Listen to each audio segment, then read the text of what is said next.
आता तुमच्या हातात मी प्रत्येकाच्या हातात 8 काड्या दिलेल्या आहेत आईस्क्रीमच्या काड्या. या 8 काड्यांच्या साहाय्याने मला 3 स्क्वेअर बनवून दाखवायचे आहेत. कसेही बनवा पण त्या 8 काड्या वापरून 3 स्क्वेअर तयार करायचे आहेत. चला स्टार्ट.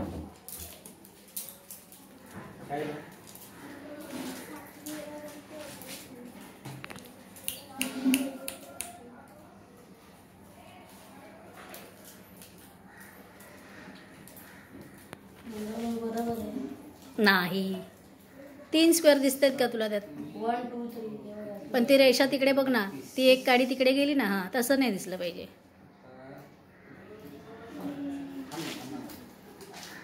2च झाले. एक रेक्टँगल झाला पण स्क्वेअर पाहिजे मला. स्क्वेअर.